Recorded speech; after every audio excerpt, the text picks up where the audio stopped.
पोहा जलेबी की खुशबू और राजवाड़े की शान, इंदौर की हर खबर पर नजर रखना हमारी है पहचान।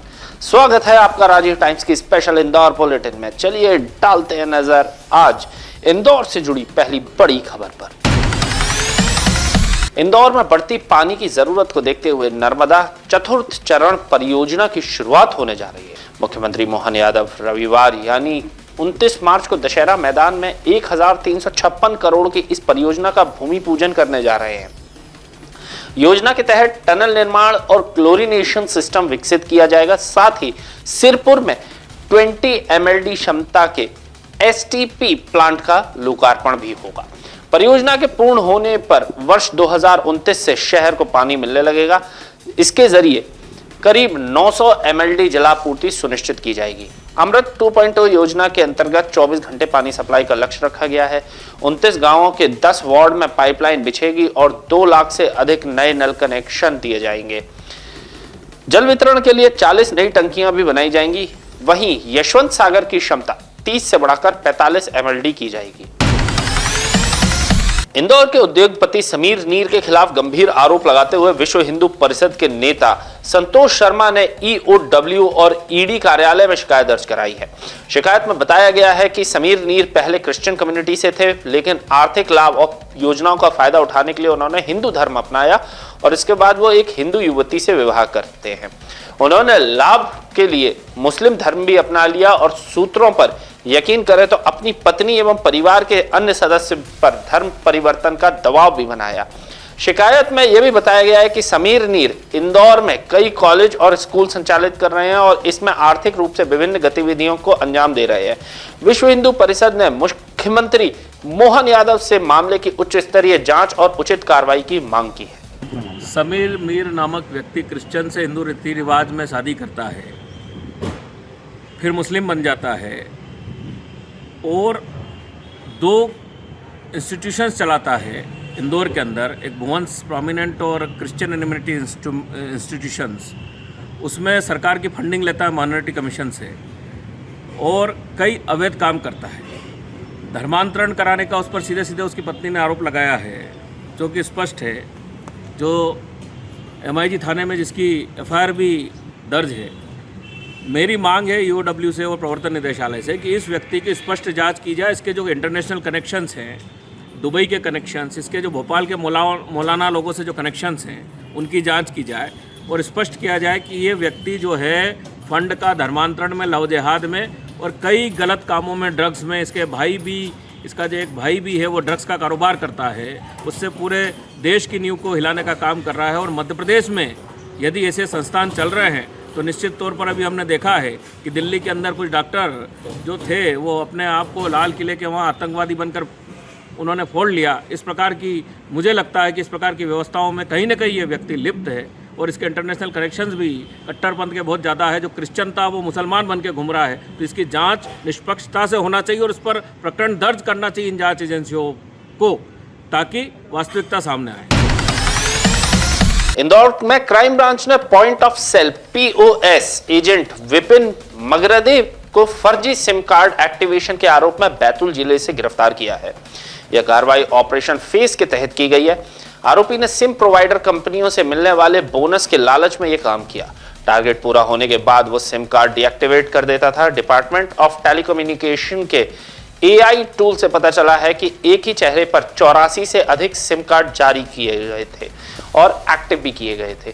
2018 से 21 तक POS एजेंट रहे विपिन ने 37 VI, 46 एयरटेल और 1 BSNL सिम बेचने का काम किया। उसने अपने नाम से बार बार सिम एक्टिवेट कर टारगेट पूरा किया। एजेंट ने बहन और दोस्त को भी सब एजेंट बनाया। पुलिस ने कंपनी से ग्राहक की जानकारी जुटाई तो पता चला कि सभी सिम विपिन द्वारा सत्यापित कर जारी करवाए गए थे।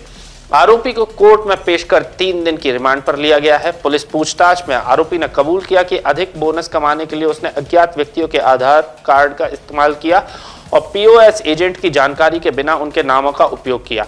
पुलिस अब सिम जब्त करने और जांच में आगे बढ़ने में जुटी हुई है। क्राइम ब्रांच के द्वारा ऑपरेशन फेस के तहत एक व्यक्ति को गिरफ्तार किया गया है, जिसके एक ही फेस पर उसके द्वारा 84 सिम अलग अलग जानकारी भरकर उसके द्वारा इस्तेमाल की गई। अलग अलग आधार कार्ड लगाए, जिसमें उसके अपनी सिस्टर के, अपने मित्रों के आधार कार्ड लगाए जाकर खुद के फेस से ही 84 सिमें उसके द्वारा इशू करा दी गई थी। इशू कराने के बाद फिर वो उनको डीएक्टिवेट भी करा देता था। इसमें वीआई और एयरटेल और बीएसएनएल जैसी सिमों का इसके द्वारा इस्तेमाल किया गया था। उल्लेखनीय यहाँ पर ही मैं बताना चाहूँगा आपको कि इंदौर पुलिस कमिश्नरेट में 3 फेस है जिन पर से लगभग 375 से अधिक सिमें इसमें जो एक्टिवेट की गई हैं।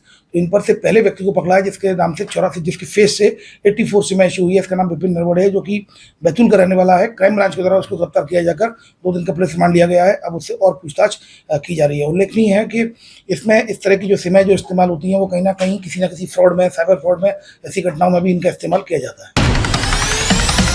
गत 1 महीने से ईरान और इजराइल के बीच चल रहे युद्ध का असर मछली बाजार पर भी पड़ता दिख रहा है। समुद्र से इंदौर के मछली बाजार में मछलियों की आवक लगभग 50% कम हो गई है। साथ ही गैस की किल्लत के चलते ग्राहक भी मछली खरीदने में कम रुचि दिखा रहे हैं। वर्तमान में मछलियां मुख्य रूप से नर्मदा नदी, तालाब और प्राइवेट सेक्टर में मछली पालन से आ रही हैं।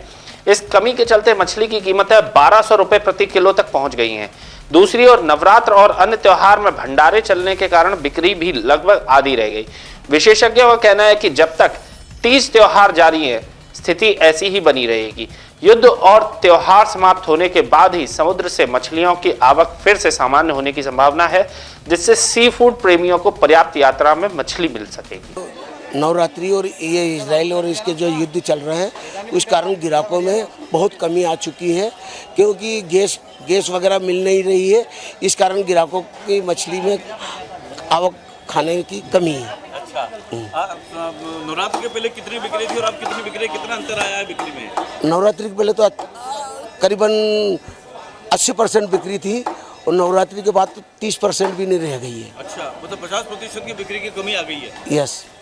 और क्या कीमतों में भी कोई अंतर आया है? कीमतों में बहुत कमी आ गई है। अच्छा, जो मछली 500, 550, 600 बिकती थी वो भी 300, 250, 350, इससे ज़्यादा नहीं बिक रही। इसकी किल्लत और त्योहारों के चलते डिमांड कम है। डिमांड कम है। कब उठेगा मार्केट? ये लगभग ये पूर्णिमा के बाद ये जो भंडारे चलेंगे हनुमान जयंती के भंडारे खत्म होने के बाद इसकी उठाव कितना आता था प्रतिदिन? बहुत काफ़ी आता था। अभी सी फूड आने आवक बंद हो गई है। बिल्कुल बंद है? बिल्कुल बंद है। अब ये जो आ रहा है यहाँ पर मछली आ रही है ये देसी है, डेमो की है, डेम की फिश है। अच्छा, तो क्या ना आने के कारण कीमतों में किसी प्रकार का कोई अंतर देखा? नहीं, इतना कोई फ़र्क नहीं है। क्यों? अगर आवक कम होगी और खपत ज़्यादा होगी तो क्या? नहीं, आवक रहती है तो थोड़ा सा रेट कम रहता है और आवक ज़्यादा रहती है तो रेट ज़्यादा ज़्यादा रहती है। वर्तमान में क्या रेट चल रही है, कम से कम और अधिक? ये अभी 200 रुपये केजी बिका है ये माल। अच्छा, और भी और अन्य मछलियों के क्या? बहुत सिंगाड़ है, सवल है, इनके 400 रुपये, 350 रुपये केजी। इंदौर प्रेस क्लब में महिला कांग्रेस अध्यक्ष रीना बोरासी ने महिलाओं के खिलाफ बढ़ते अपराध और अभद्र व्यवहार पर चिंता व्यक्त की है। उन्होंने कहा है कि भाजपा के कई नेता महिलाओं के साथ अनुचित व्यवहार करते नजर आए हैं और ऐसे नेताओं को पार्टी से बाहर किया जाना चाहिए। उन्होंने गोवा में पार्षद सुशांत नायक के बेटे सोहम सुशांत नायक द्वारा 20 से 30 बच्चियों के सामूहिक बलात्कार और यौन उत्पीड़न का उदाहरण देते हुए कहा है कि यह कृत्य लगभग 3 साल तक जारी रहा। वीडियो भी वायरल हुए, लेकिन पुलिस और पार्टी ने कार्रवाई नहीं की। रीना बोरासी ने मांगा है कि महिलाओं से जुड़े मामलों के लिए विशेष न्यायालय बनाए जाए और फास्ट ट्रैक कोर्ट की तरह सुनवाई हो। साथ ही अपील के समय सीमा भी तय की जा सकेगी। उन्होंने कहा है कि मध्य प्रदेश में महिलाओं पर अत्याचार सबसे अधिक हो रहे हैं। 2019 से 2023 के दौरान 62,000 से अधिक महिलाएं लापता हुई हैं, जिनमें 18,000 अभी भी गुम है, जो बहुत ही चिंताजनक है। ये आरोप नहीं है, सच्चाई है जो उजागर हुई है। आप समय समय पे देखिए, पिछले 12-13 साल से देश में सरकार है भाजपा की, 22 साल से मध्य प्रदेश में सरकार है भाजपा। जब भी किसी दुष्कर्म का मामला आता है या महिला अत्याचार का मामला आता है या कुछ भी मामले आते हैं महिलाओं से रिलेटेड, कहीं ना कहीं वो भाजपा के नेता उनमें शामिल होते हैं। बड़े बड़े अहदे पे बैठे हुए, बड़े बड़े पद पे बैठे हुए सांसद जैसे, विधायक जैसे, पार्षद जैसे, उनके रिश्तेदार हो गए, इन सब लोगों का कहीं ना कहीं नाम इसमें इसलिए आता है क्योंकि उनको पता है कि हमारी सरकार, भाजपा की सरकार कहीं ना कहीं उनको बचा लेगी। हम कुछ भी करेंगे, महिलाओं के साथ उनके साथ दुष्कर्म करेंगे, बच्चों के साथ दुष्कर्म करेंगे या किसी वृद्ध महिला के साथ, उनको कुछ होना तो है नहीं, वो जानते हैं। तो ये संरक्षण मिला हुआ है पूरे भाजपा के नेताओं को, भाजपा के द्वारा, इसलिए लगातार ये जो बढ़ते जा रहे हैं। लेकिन कांग्रेस बैठेगी नहीं चुप। हम लोग जिस तरीके से आवाज़ उठा रहे हैं और आगे भी उठाते रहेंगे जब तक उन महिलाओं को न्याय नहीं मिलता है। ब्रजभूषण वाला मामला हो या गोवा वाला मामला हो, आपने इन मुद्दों पर बात रखी है क्या? देखिए गोवा में आप देखिए, अगर वो दो बच्चियां के परिजन अगर वो नहीं आते रिपोर्ट लिखवाने, मुकदमा दर्ज कराने नहीं आते, तो ये तो सिलसिला चलता ही था, पिछले 3 सालों से चल रहा था, आगे भी चलता रहता। पर जब 2 बच्चे को परिजन आए तब ये उजागर हुआ, और उसमें भी उनके सांसद बोलते हमें नहीं पता, उनके विधायक बोलते हमें नहीं पता, पुलिस बोलती है हमें नहीं पता। 3 साल बहुत होते हैं, किसी चीज़ को पकड़ने में 3 साल बहुत होते हैं। कहीं ना कहीं संरक्षण मिला हुआ पुलिस से लेके उनकी सत्ता तक, उनके मुख्यमंत्री तक, इसलिए 3 साल से ये, और जब 2 बच्चा आई निकल के, जब पूरी जनता उनके साथ खड़ी हुई, तब जाके मामला का उजागर हुआ है।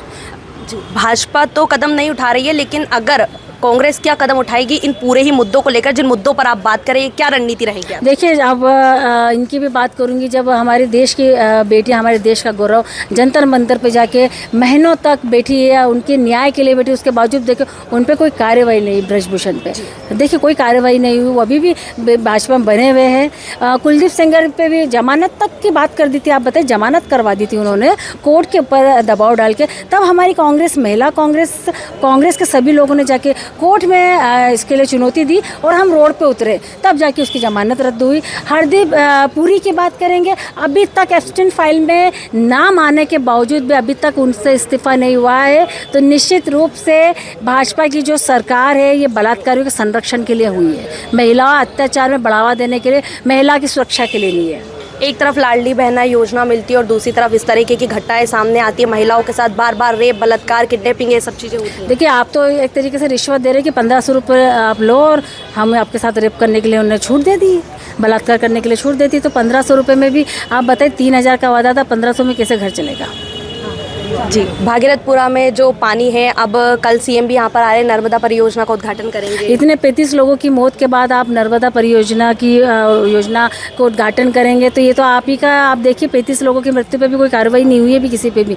अभी यहाँ के विधायक को लेके, यहाँ के मंत्री को अभी तक इस्तीफा दे देना चाहिए, जिम्मेदारी लेनी चाहिए थी कि हाँ हमारी लापरवाही से चीज़ें हुई है। तो ये तो सब दिखावा है। देखिए बहुत बार उद्घाटन हो गया, सब कुछ हो गया, लेकिन कार्रवाई कुछ भी नहीं होती है। महिला कांग्रेस बड़ी संख्या में अब सामने आ रही है, कब तक महिला कांग्रेस अध्यक्ष कार्यकारिणी घोषित होंगी? बहुत जल्द आ जाएगी, बहुत ही जल्दी आ रही है। रुक करते अगली खबर की तरफ। इंदौर के तेजाजी नगर थाना क्षेत्र स्थित पटेल मार्केट में 3 दुकानों में भीषण आग लग गई। आग मेडिकल स्टोर और भोजनालय फॉर एवर फ्रेश की दुकानों तक फैल गई और दुकानों का सामान जलकर पूरी तरह खाक हो गया। मौके पर दमकल की टीम तुरंत पहुंची और कई घंटों की मशक्कत के बाद आग पर काबू पाया गया। प्रारंभिक जांच में शॉर्ट सर्किट को आग लगने का मुख्य कारण बताया जा रहा है।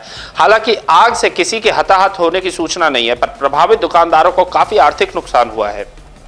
दमकल विभाग और पुलिस प्रशासन ने आग की वजह और नुकसान का आकलन करने के लिए घटनास्थल पर जांच शुरू कर दी है। स्थानीय प्रशासन ने भविष्य में ऐसे हादसों को रोकने के लिए सुरक्षा उपाय बढ़ाने का निर्देश भी दिया है। महू के सिमरौल थाना क्षेत्र में आज शनिवार दोपहर 12 बजे स्विफ्ट कार में अचानक आग लग गई। कार में 3.5 साल का चिराग अपने पिता संजय बगड़िया के साथ घूमने निकला था। आग इतनी तेजी से फैली कि देखते ही देखते पूरी कार जल गई। आसपास मौजूद लोगों ने पानी और मिट्टी डालकर आग बुझाने की कोशिश की, लेकिन तब तक बच्चा पूरी तरह झुलस चुका था। पुलिस और दमकल टीम घटनास्थल पर पहुंची, लेकिन चिराग की जान नहीं बचा। प्रारंभिक जांच में सामने आया है कि पिता संजय कार के बाहर डीजे की गाड़ी का काम करवा रहे थे। आग लगने का कारण शॉर्ट सर्किट बताया जाता है। हादसे के बाद बच्चे का शव पोस्टमार्टम के लिए महू सिविल अस्पताल भेजा गया है। पिता संजय बढ़िया ने पेशे से मैकेनिक हैं और हादसे के बाद से सदमे में हैं। केस दर्ज कर घटना की जांच सिमरौल पुलिस ही कर रही है। रुक करते अगली खबर की तरफ। इंदौर आबकारी विभाग ने वर्ष 2026 और 27 की ई टेंडर प्रक्रिया में अभूतपूर्व सफलता दर्ज की है। कलेक्टर शिवम वर्मा ने मार्गदर्शन में संपन्न 8 चरणों में कुल 59 समूहों की 173 दुकानों में से 47 समूहों की 156 दुकानों का निष्पादन किया गया है, जिससे लगभग 2001.92 करोड़ रुपए का राजस्व प्राप्त हुआ है।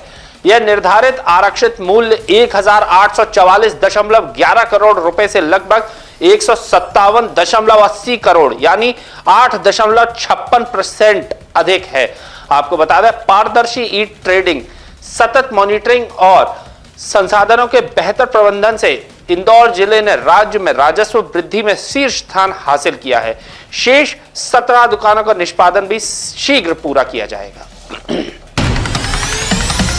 इंदौर के Samriddhi apartment Shiv Vatika hit and run मामले में अब विदेशी महिला एंगल सामने आ गया है। मामले में शामिल आरोपी पेंट हाउस में विदेशी महिलाओं को किराए पर देता था।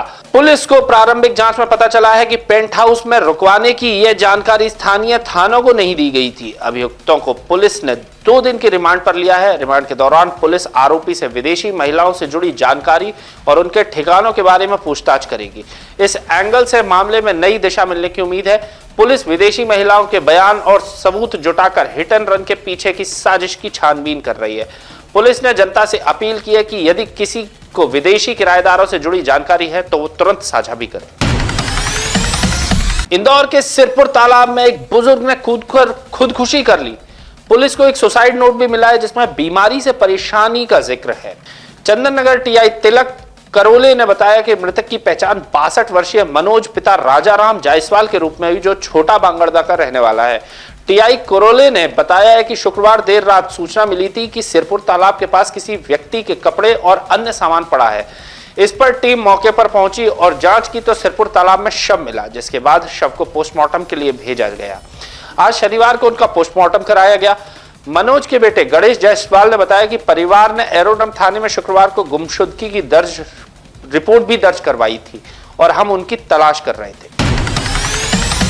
इंदौर में भाजपा की अंदरूनी सियासत को लेकर कांग्रेस ने तीखा हमला बोला है। भारतीय जनता युवा मोर्चा के प्रदेश अध्यक्ष श्याम टेलर का इंदौर दौरा लगातार तीसरी बार निरस्त होने पर कांग्रेस नेताओं ने इसे अंदरूनी खींचतान का परिणाम बताया।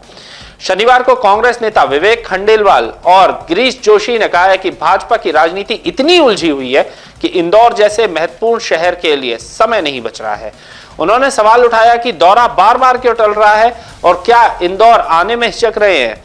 कांग्रेस नेताओं ने तंज कसते हुए कहा है कि इंदौर कोई प्रयोगशाला नहीं है जहां कार्यक्रम बनाकर बार बार रद्द किया जाए।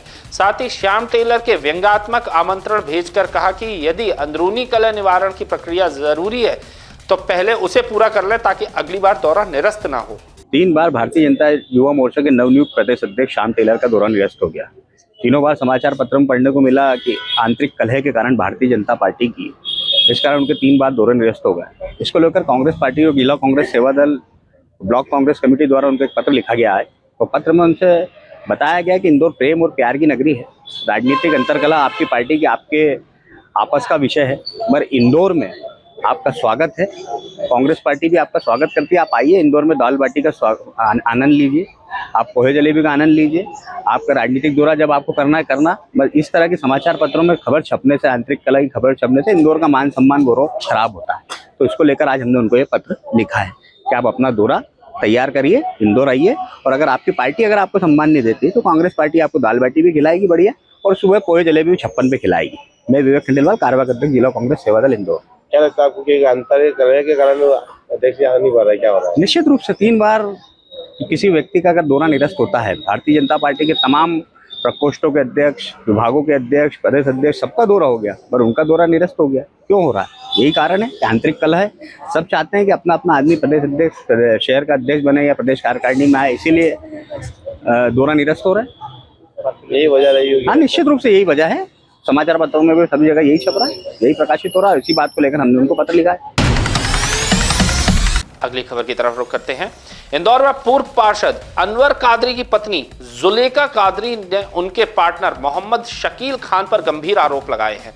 शिकायत के अनुसार राजगढ़ के कुंडालिया डैम में मछली ठेके के लिए कादरी ने 1,03,76,000 रुपए निवेश किए थे।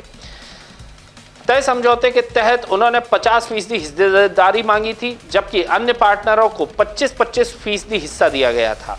आरोप है कि कादरी के जेल जाने के बाद खान ने उनकी हिस्सेदारी खत्म कर दी और जुलेखा को धमकाते हुए कहा कि एक विधायक को पार्टनर बना लिया है। विरोध करने पर जान से मारने की धमकी भी दी गई। जुलेखा का कहना है कि खान मछलियों की बिक्री कर रहा है, लेकिन उन्हें कोई भुगतान नहीं किया जा रहा है। वहीं खान ने आरोपों को गलत बताया है। मामले की शिकायत पुलिस से की गई। आज की इंदौर बुलेटिन में फिलहाल के लिए इतना ही। मुझे दीजिए इजाजत। आप लोगों से मुलाकात होगी सोमवार को। तब तक जुड़े रहे राजीव टाइम्स के साथ। नमस्कार।